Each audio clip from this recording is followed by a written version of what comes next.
हरे कृष्ण ओ हरे मुरारी, हे नाथ नारायण वासुदेवा, श्रीमन नारायण नारायण नारायण, भजमन नारायण नारायण नारायण। गोविंद मेरो है गोपाल मेरो है, बाके बिहारी नंदलाल मेरो है। बाके बिहारी जय हो तुम्हारी, जय हो तुम्हारी लाला जय हो तुम्हारी, श्रीमन नारायण नारायण नारायण, भजमन नारायण नारायण नारायण। हरे कृष्णा कृष्णा कृष्णा हरे हरे, हरे राम राम राम हरे हरे, श्री राम हरे राम राम राम हरे हरे। कौदिलिंगे खबरिया रे, राम जी के चरणन में मन हो जा दीवाना रे, राम जी के चरण में। जय श्री राम। राम राम भजो।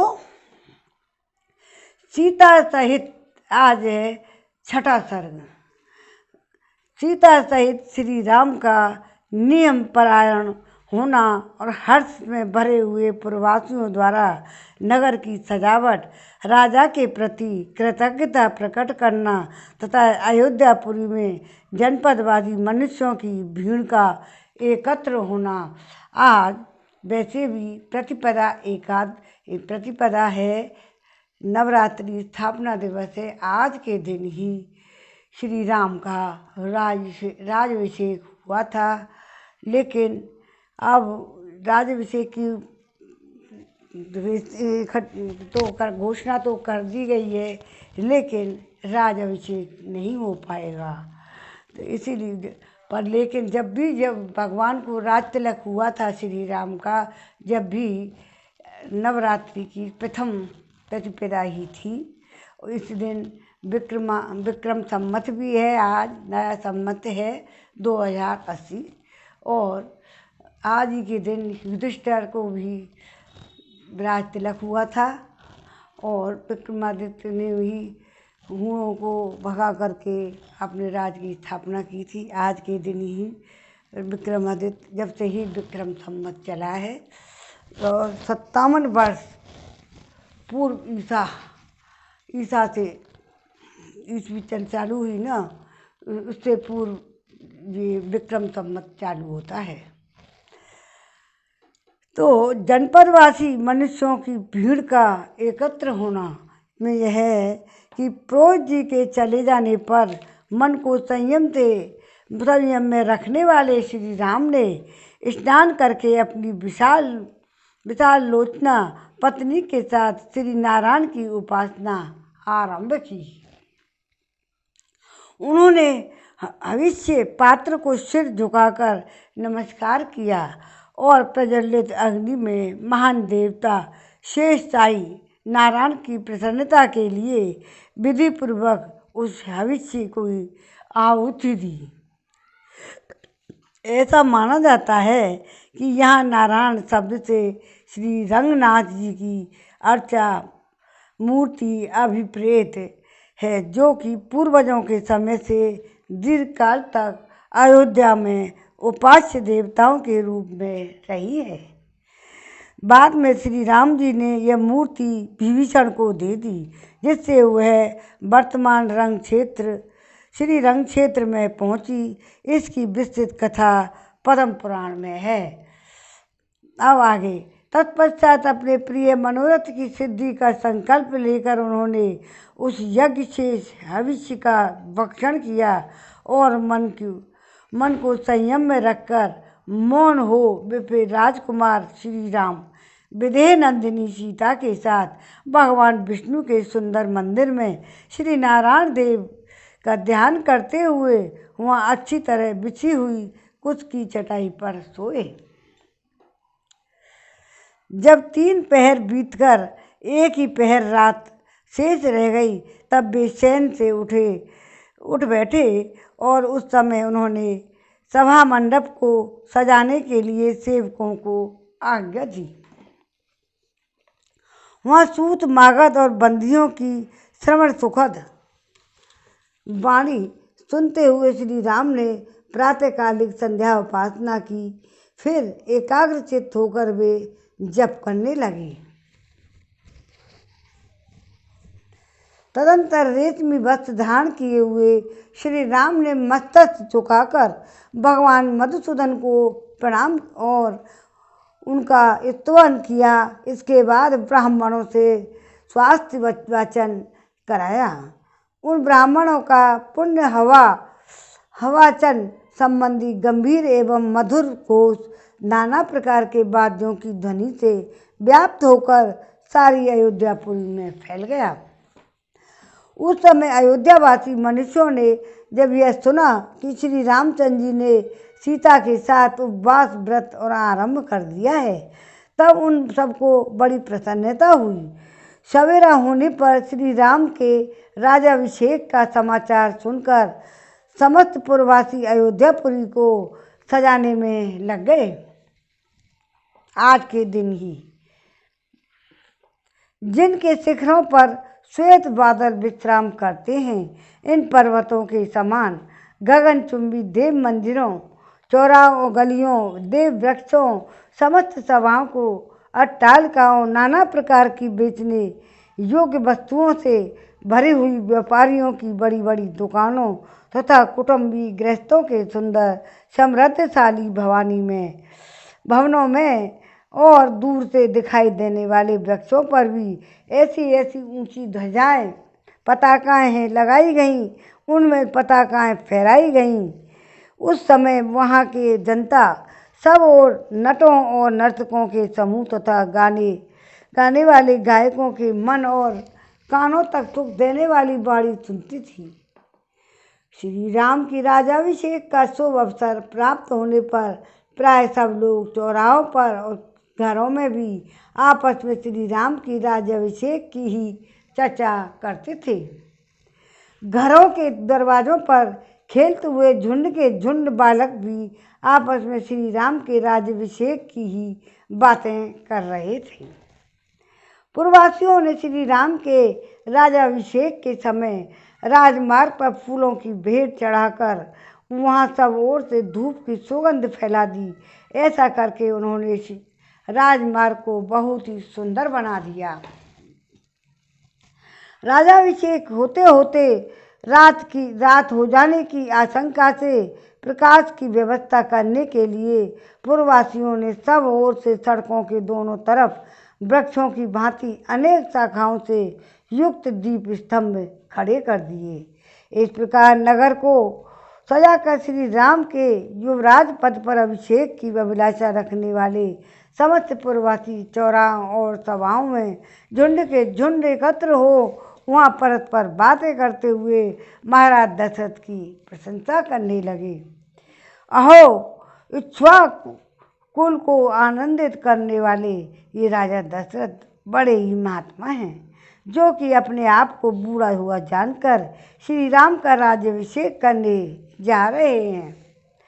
भगवान का हम सब लोगों पर बड़ा ही अनुग्रह है कि श्री रामचंद्र जी हमारे राजा होंगे और चिरकाल तक हमारी रक्षा करते रहेंगे, क्योंकि वे समस्त लोगों के निवासियों में जो भलाई या बुराई है उसे अच्छी तरह देख चुके हैं।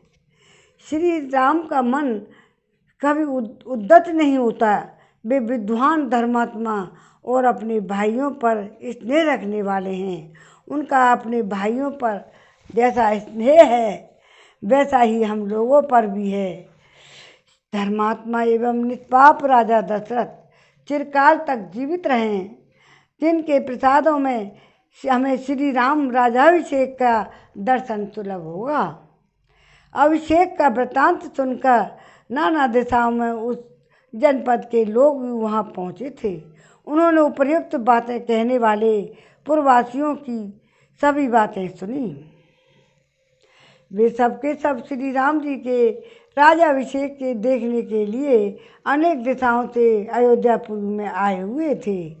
उन जनपद वासी मनुष्यों ने श्री रामपुरी को अपनी उपस्थिति से भर दिया। वहाँ मनुष्यों की भीड़ भाड़ बढ़ने से जनरब सुनाई देता था। वह पर्वों के दिन बढ़े हुए वेग वाले महासागर को गर्जना के समान जान पड़ता था।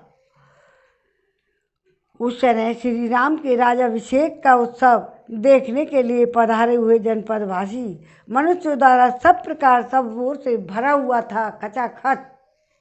और वह इंद्रपुरी के समान नगर अत्यंत ही कोलाहलपूर्ण होने के कारण मकर, नक्र, तिमंगल आदि विशाल जल तंतुओं से परिपूर्ण महासागर के समान प्रतीत होता था।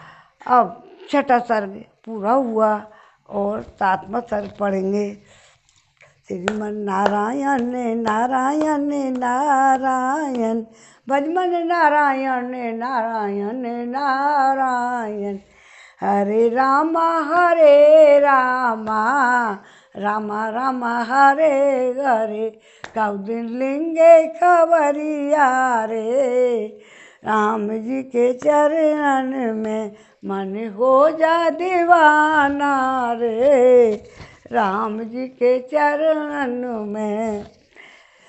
सप्तम सर्ग श्री राम के अभिषेक का समाचार पाकर खिन्न हुई मंथरा का कैकेयी को बढ़ाना और परंतु प्रसन्न हुई कैकेयी का उसे पुरस्कार रूप में आभूषण देना और वर मांगने के लिए प्रेरित करना। रानी कैकेयी के पास एक दासी थी जो उसके मायके से आई हुई थी। वह सदा कैकेयी के ही साथ रहा करती थी। उसका जन्म कहाँ हुआ था, उसके देश और माता पिता कौन थे, इसका पता किसी को नहीं था। अभिषेक से एक दिन पहले वह स्वेच्छा से ही कैकेयी की चंद्रमा के समान कांतिमान महल की छत पर जा चढ़ी। उस दासी का नाम था मंथरा। उसने उस महल की छत में देखा अयोध्या की सड़कों पर छिड़काव किया गया है और सारी पुरी में यत्र तत्र खिले हुए कमल और उत्पल बिखेरे गए हैं। सब और बहुमूल्य पताकाएं फहरा रही हैं। ध्वजाओं से इस पुरी की अपूर्व शोभा हो रही है। राजमार्गों पर चंदन मिश्रित जल का छिड़काव किया गया है तथा अयोध्यापुरी के सब उपटन लगाकर सिर के ऊपर स्नान किए हुए हैं। श्री राम के दिए हुए माल्य और मोदक हाथ में लिए श्रेष्ठ ब्राह्मण हर्षनाद कर रहे हैं।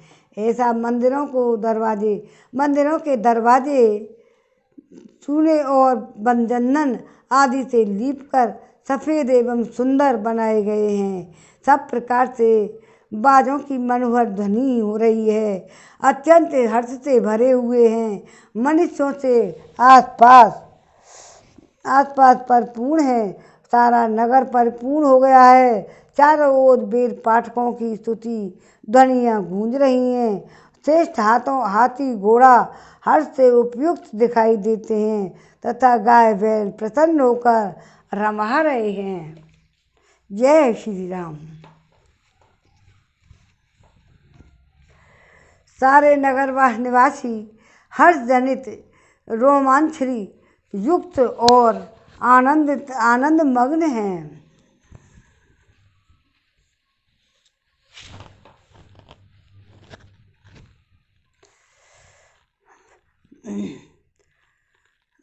सारे नगरवासी हर्षित और रोमांच से युक्त और आनंद में हैं तथा नगर में सब ओर से श्रेणीबद्ध ऊंचे ध्वजा पताका फहरा रहे हैं। और अयोध्या की ऐसी शोभा को देखकर मंथरा को बड़ा आश्चर्य हुआ।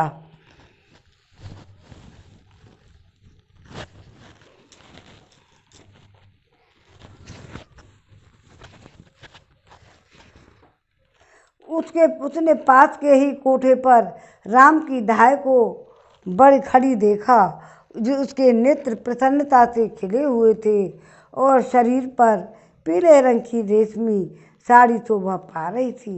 उसे देखकर मंथरा ने उससे पूछा, धाय, आज श्री रामचंद्र जी की माता अपने किसी अभिष्ट मनोरथ के साधन में तत्पर हो अत्यंत हर्ष में भरकर लोगों को धन क्यों बांट रही हैं? आज यहाँ के सभी मनुष्यों को इतनी अधिक प्रसन्नता क्यों हो रही है? कारण मुझे बताओ। आज महाराज दशरथ अत्यंत ही प्रसन्न होकर कौन सा कर्म कराएंगे। श्री राम की धाय ने तो हर्ष से फूली नहीं समाती थी। उसने कुब्जा के पूछने पर बड़े आनंद के साथ उसे बताया, कुब्जे, रघुनाथ जी को बहुत बड़ी संपत्ति प्राप्त होने वाली है। कल महाराज दशरथ पुष्य नक्षत्र के योग में क्रोध को जीतने वाले पाप हित रघुकुल नंदन श्री राम को युवराज पद पर अभिषिक्त करेंगे।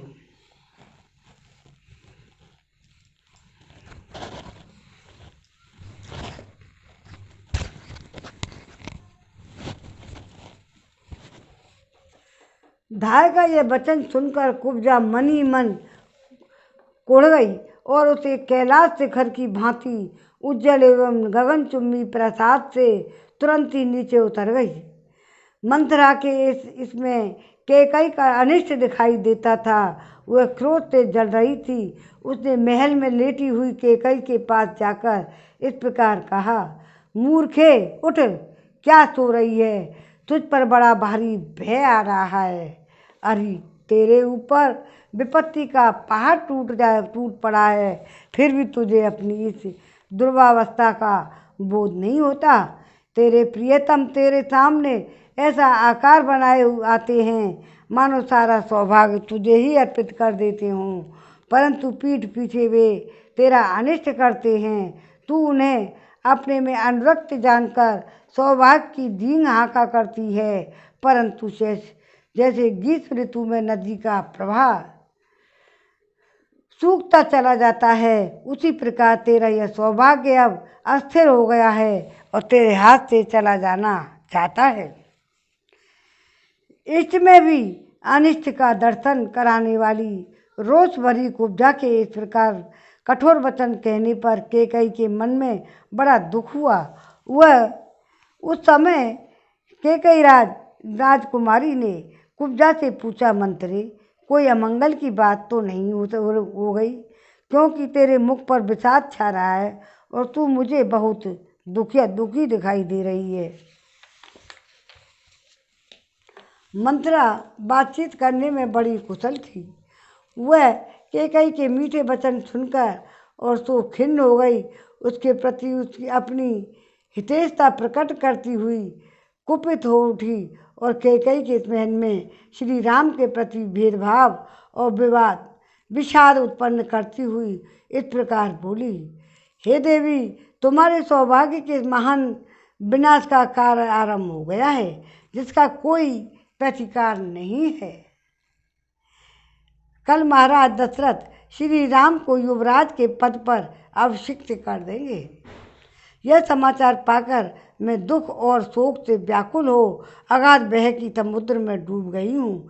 चिंता की आग से मानी जली जा रही हूँ और तुम्हारे हित की बात बताने के लिए यहाँ आई हूँ।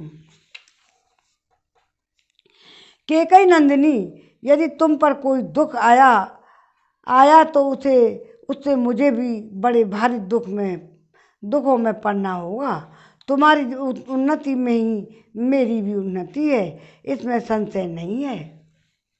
अब कैकई को मंथरा कैकई के कान भर रही है। देवी, तुम राजाओं के कुल में उत्पन्न हुई हो और एक महाराज की महारानी हो, फिर भी धर्मों की उग्रता की कैसे नहीं समझ रही हो। तुम्हारे स्वामी धर्म की बात तो बहुत करते हैं, परंतु हैं बड़े सट। मुंह से चिकनी चुपड़ी बातें करते हैं परंतु हृदय में बड़ी क्रूर हैं। तुम समझती हो कि श्री सारी बातें शुद्ध भाव से ही कहते हैं, इसलिए आज उनके उनके द्वारा बेतरह ठगी गई हो।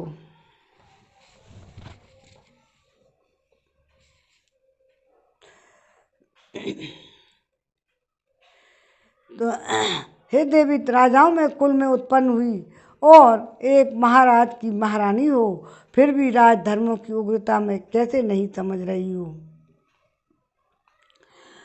तो तुम्हारे दोबारा कर रहे हैं। तुम्हारे स्वामी धर्म की बात तो बहुत करते हैं परंतु वे हैं बड़े सठ। मुंह से चिकनी चुपड़ी बातें करते हैं परंतु हृदय के बड़े क्रूर हैं। तुम समझती हो कि वे सारी बातें शुद्ध भाव से ही कहते हैं, इसलिए आज उनकी द्वारा तुम बेतरह ठगी गई हो। तुम्हारे पति तुम्हें व्यर्थ सांत्वना देने के लिए यहाँ उपस्थित होते हैं। वे अब रानी कौशल्या को अर्थ से संपन्न करने जा रहे हैं।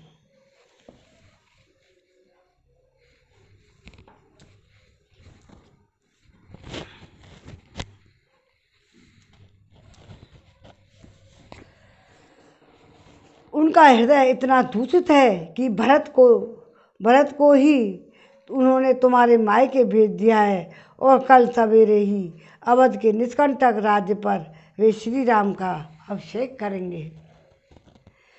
बाले, जैसे माता हित की कामना से पुत्र का पोषण करती है, उसी प्रकार पति तुम्हारे कहलाने वाले जिस व्यक्ति का तुमने पोषण किया है वह वास्तव में शत्रु निकला।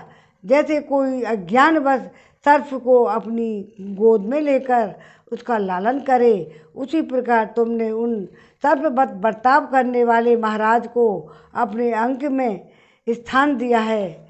उपेक्षित शत्रु अथवा सर्प जैसा बर्ताव कर सकता है। राजा दशरथ ने आज पुत्र सहित तुझ कैकेयी के प्रति वैसा ही बर्ताव किया है।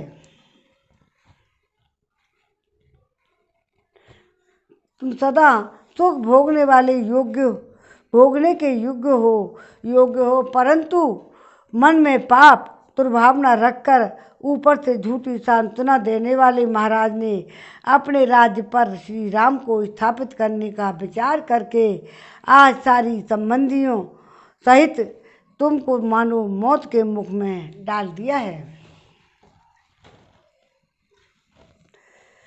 कैकेयी राजकुमारी, तुम दुखजनक बात सुनकर भी मेरी ओर इस तरह देख रही हो मानो तुम्हें मैं प्रसन्नता हुई हो और मेरी बातों से तुम्हें विस्मय हो रहा हो। परंतु ये विस्मय छोड़ो, जिसे करने का समय आ गया है अपने उस हितकर कार्य को शीघ्र करो तथा ऐसा करके अपने पुत्र की ओर मेरी भी रक्षा करो। मंथरा की यह बात सुनकर सुंदर मुख वाली कैकेयी सहसा शैया से उठ बैठी। उसका हृदय हर्ष से भर गया।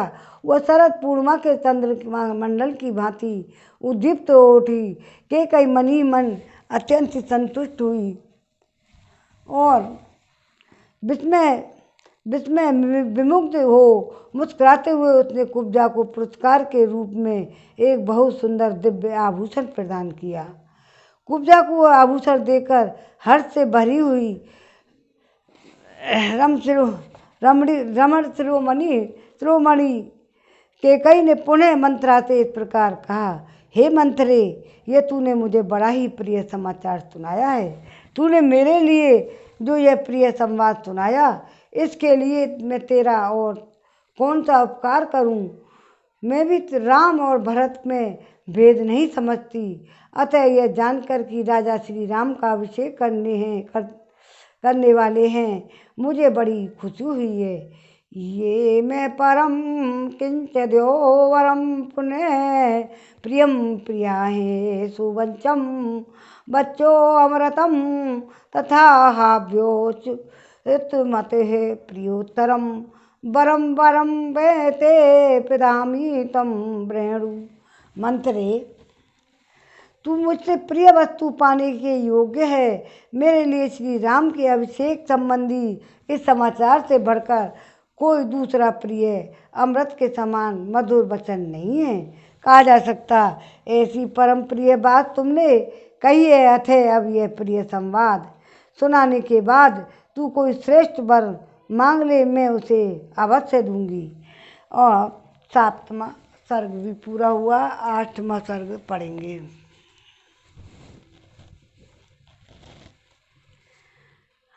अष्टम सर्ग है। मंथरा का पुण्य श्री राम के राजाभिषेक के कैकई के लिए अनिष्टकारी बताना। कैकई का श्री राम के गुणों को बताकर उनके अभिषेक का समर्थन करना। तत्पश्चात कुब्जा का पुनः श्री राम राज्य को भरत के लिए भयजनक बताकर कैकई को भड़काना। आओ 8वें सर्ग में ये है। श्री राम को राज्य को भरत के लिए भयजनक बताकर कैकई का भड़का दिया। यह सुनकर मंथरा ने कैकई की निंदा करके उसके दिए हुए आभूषण को उठाकर फेंक दिया और कोप तथा दुख से भरकर वह इस प्रकार बोली, रानी तुम बड़ी नादान हो। आओ तुमने यह बेमौके हर्ष और किस लिए प्रकट किया।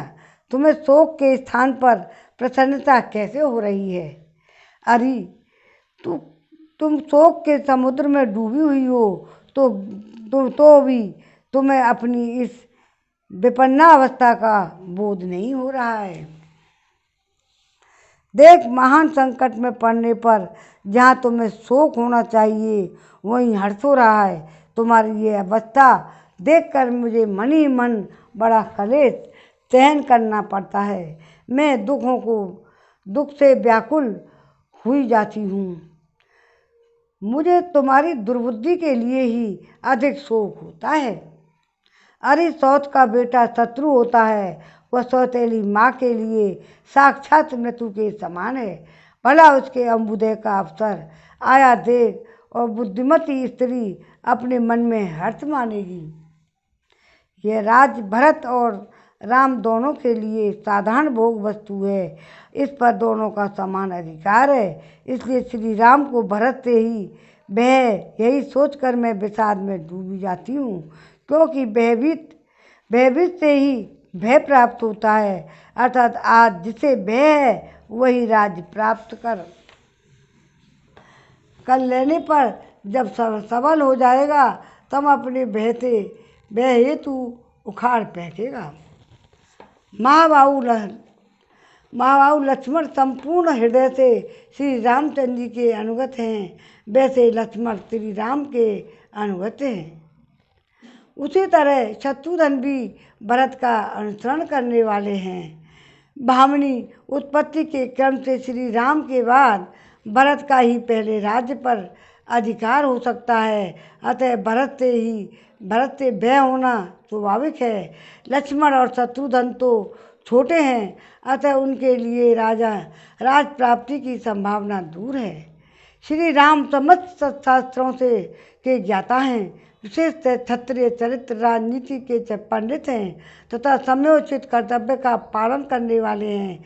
अतः उनकी तुम्हारे पुत्र के प्रति जो भी क्रूरतापूर्ण बर्ताव होगा उसे सोचकर मैं भय से कांप उठती हूँ।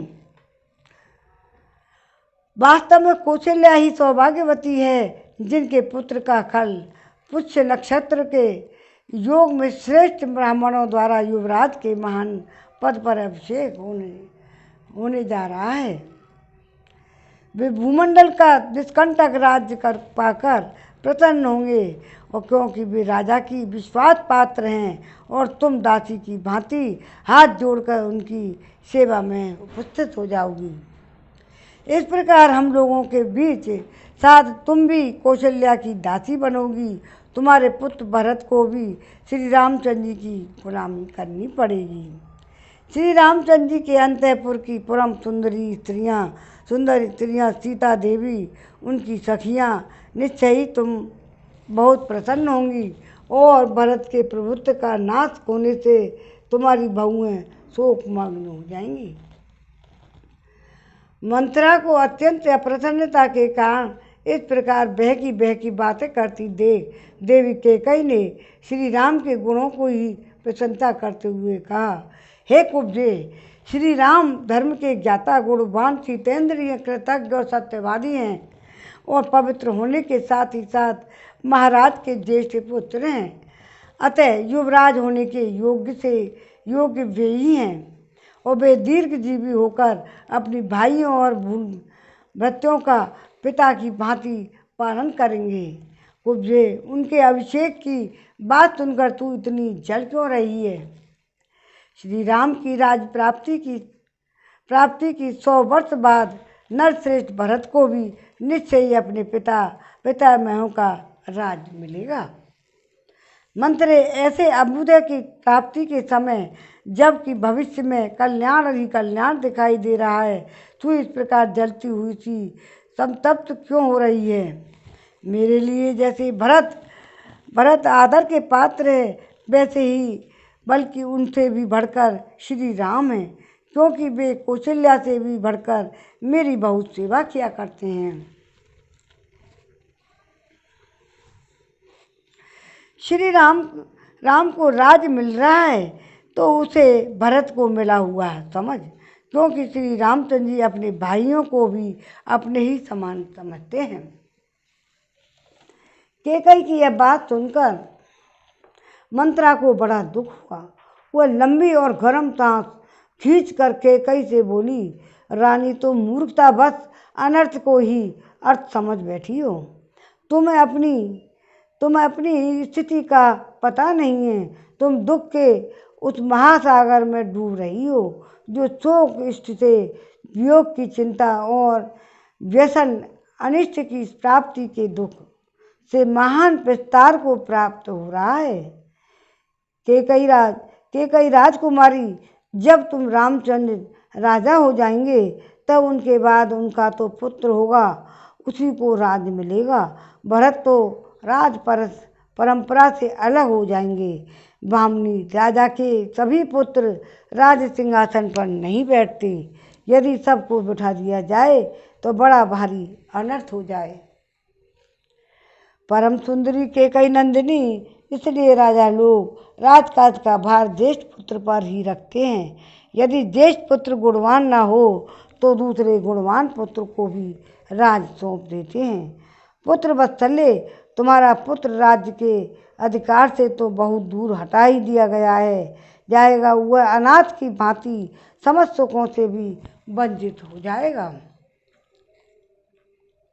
इसलिए मैं तुम्हारे ही हित की बात सुझाने के लिए यहाँ आई हूँ, परंतु तुम मेरा अभिप्राय तो समझती नहीं, उल्टे सौत का अभ्युदय सुनकर मुझे पारितोषिक देने चली हो।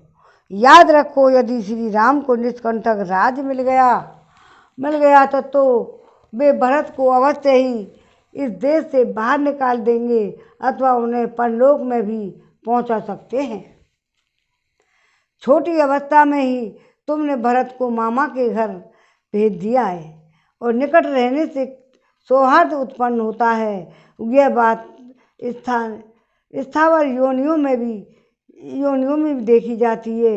लता और वृक्ष आदि एक दूसरे के निकट होने पर भी परस्पर आलिंगन पास में बंद हो जाते हैं। यदि भरत यहाँ होते तो राजा का उनमें भी समान रूप से स्नेह बढ़ता, अतः वे उन्हें भी आधा राज दे देते। भरत के अनुरोध से शत्रुघ्न भी उनके साथ ही चले गए। यदि यहाँ होते तो भरत का काम बिगड़ने नहीं पाता, क्योंकि जैसे लक्ष्मण राम के अनुगामी हैं, उसी प्रकार शत्रुघ्न भरत का अनुसरण करने वाले हैं।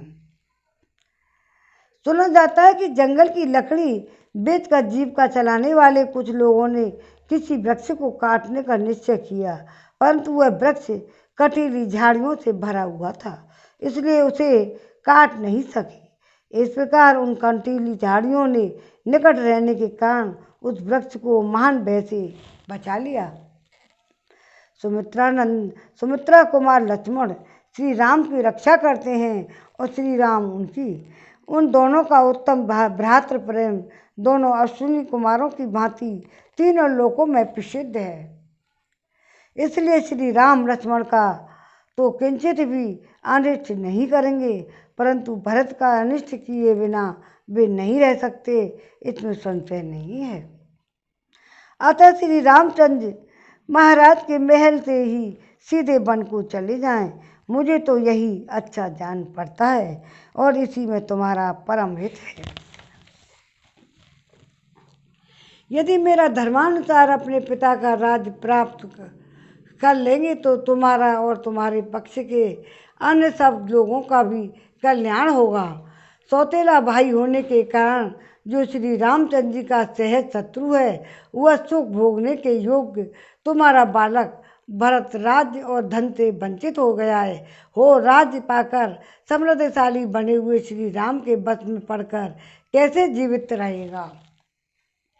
जैसे वन में सिंह हाथियों के युद्धपति पर आक्रमण करता है और वह भागा फिरता है, उसी प्रकार राजा राम भरत का तिरस्कार करेंगे। अतः उसके तिरस्कार से तुम भरत की रक्षा करो। तुमने पहले पति का अत्यंत प्रेम प्राप्त होने के कारण घमंड में आकर जिनका अनादर किया था, वे ही तुम्हारी सौत श्री राम माता कौशल्या पुत्र की राज प्राप्ति से परम सौभाग्यशालिनी होती है। अब वे तुमसे अपने बैर का बदला क्यों नहीं लेगा। भामनी श्री राम अनेक समुद्रों तथा पर्वतों से युक्त समस्त भूमंडल का राज्य प्राप्त कर लेंगे, तब तुम अपने पुत्र भरत के साथ ही दीनहीन होकर अशुभ पराभव का पात्र बन जाओगी।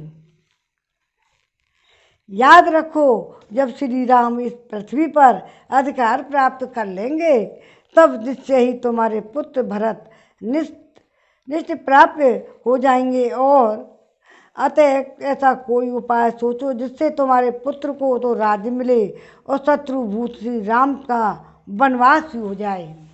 जय श्री राम। चलो आरती करो।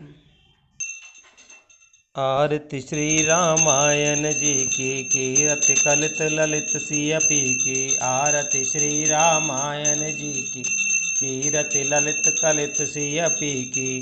गावत ब्रह्मादिक मुनि नारद वाल्मीकि विज्ञान विशारद। सुख सनकादिशेष और सारद वरन पवन सुत कीरत नी। आरती श्री रामायण जी की। संतन गावत शंभु भवानी असुगट संभव मनु विज्ञानी। व्यास आदि कवि पुंज बखानी काग भुसंड गरुण के हिय की।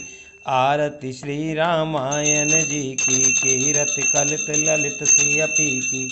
चारों वेद पुराण अष्ट दस छहों होड़ शास्त्र सब गंतन को रस। तन मन धन संतन को सर्वस सारा अंश समत सब ही की। आरती श्री रामायण जी की। कलिमल हरन विषय रस फीकी। सुभग सिंगार मुक्ति जुवती की।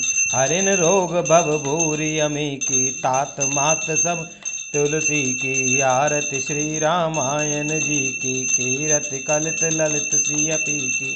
बोल सियापति रामचंद्र की जय।